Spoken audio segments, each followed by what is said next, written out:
Good morning. I'm Dr. Mrs. Sunita Tiwari from CMTPG College, and this is the second part of my lecture on the way of the world. In this lecture, I'll be talking about the plot of the play. The Way of the World is a play which was written by Congreve and premiered in the early March 1700 in the theatre of London. This is a play of 5 acts. The play is a comedy. It is a satire about the life during the Restoration period. It is about love, marriage, and the ways of the world of the wealthy in London in 1700.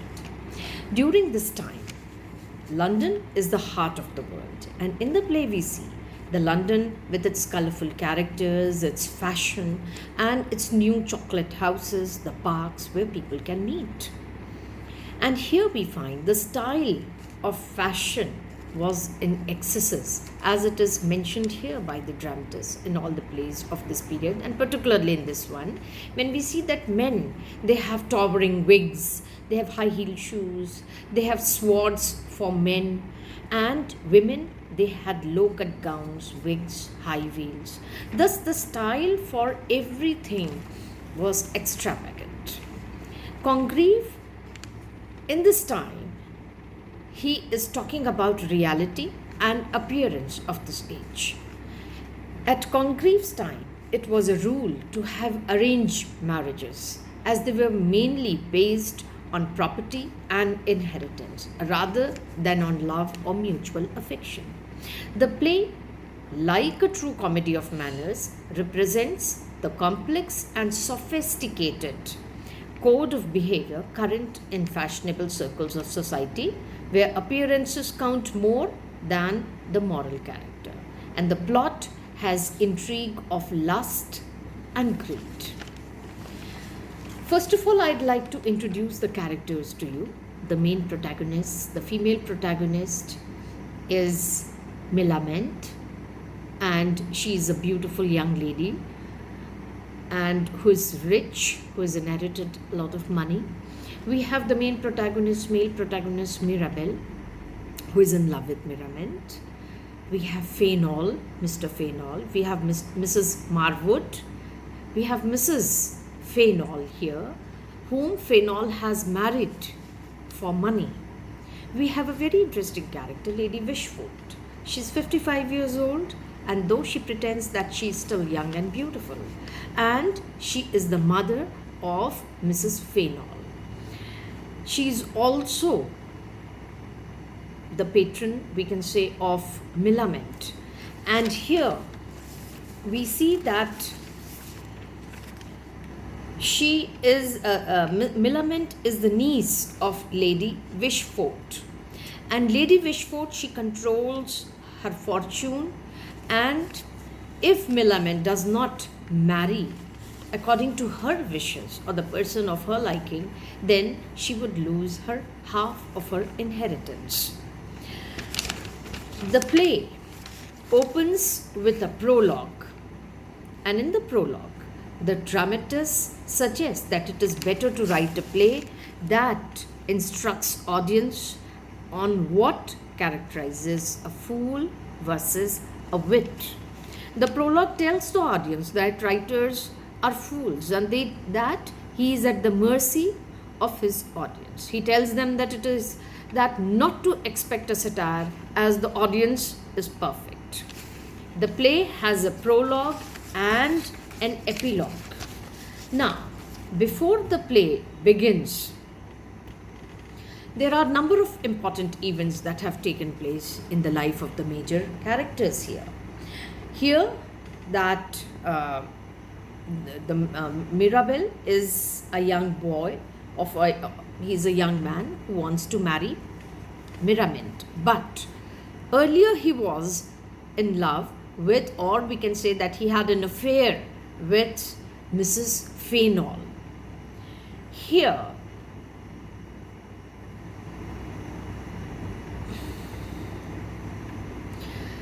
they ended the affair, and she gets married to a man that Mirabel has selected for her, that is Fainall, because Mirabel is afraid that they would conceive a child out of wedlock.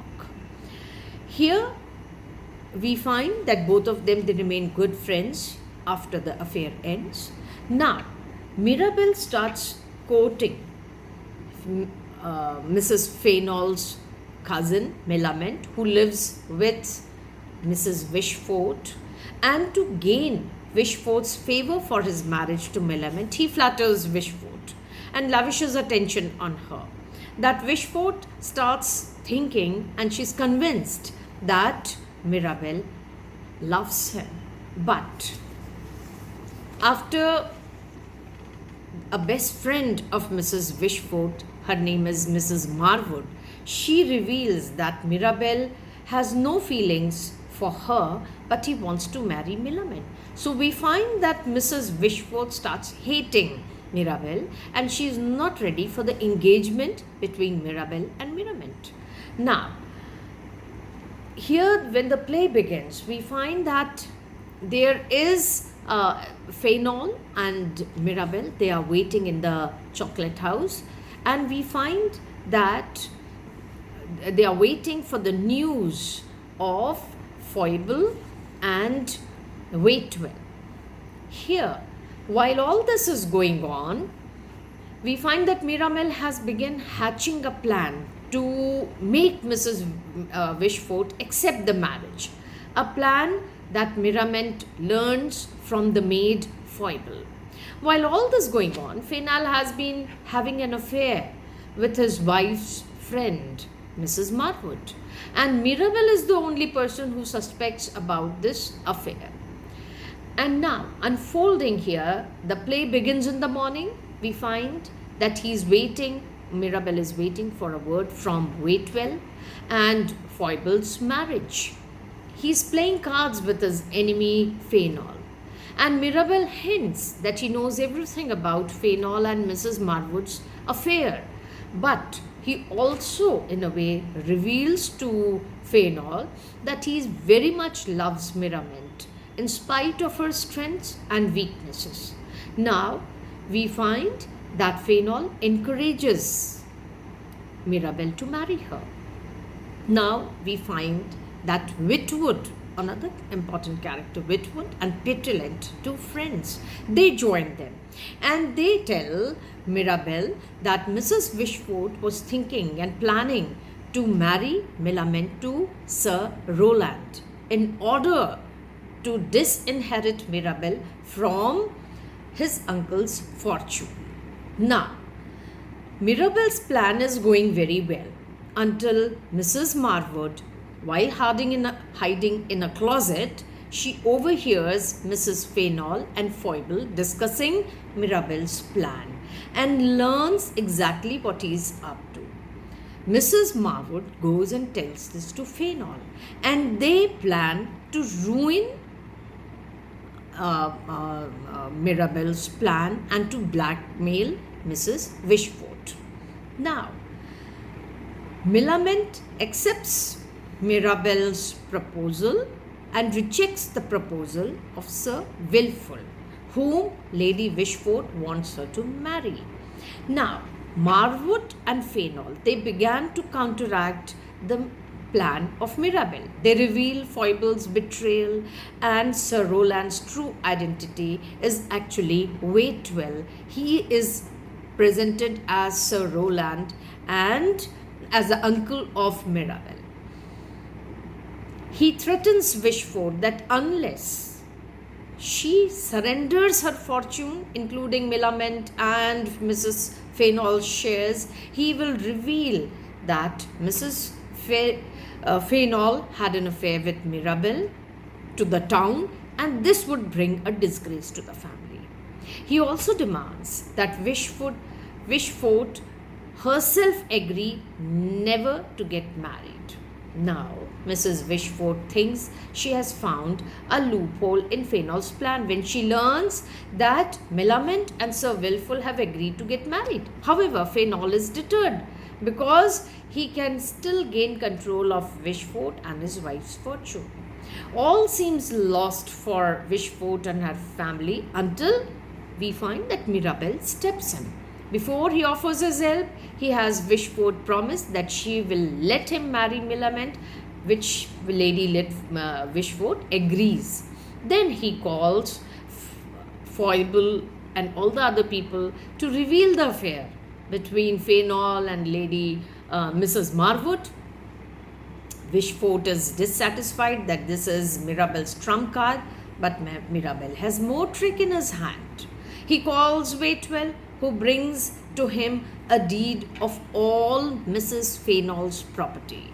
Before marrying Fainall, Mirabel and Mrs. Fainall, they had suspected that Fainall would try to cheat her. So, she had agreed to sign over her fortune to Mirabel as a precaution. As her trustee, Mirabel still controls her fortune and legally binding documents so that Fainall can never claim the property of his wife. With Fainall and Mrs. Marwood's plans shattered, Mrs. Fainall and Wishfort's fortunes and reputations, they are saved. And Sir Wilful releases Milliman from the agreement so she can marry Mirabel and he can continue with his plans to travel. Mirabel returns the deed of her property to Mrs. Fainall and tells her to use it to control a very upset and revengeful Fainall. So here in the end, it has a happy ending that Lady Wishfort agrees to break the engagement of Sir Wilful to Milliman, so Milliman can marry Mirabel. So here in this play, after the play ends, there is an epilogue. The closing lines of the drama speak to the critics and the audience, making sure that they all know no single person is the butt of the play, but it is the times that has been satirized here. So here the play is about a reflection of this age, the immorality of this age particularly. Thank you. In the next lecture, I'll continue with some other aspect.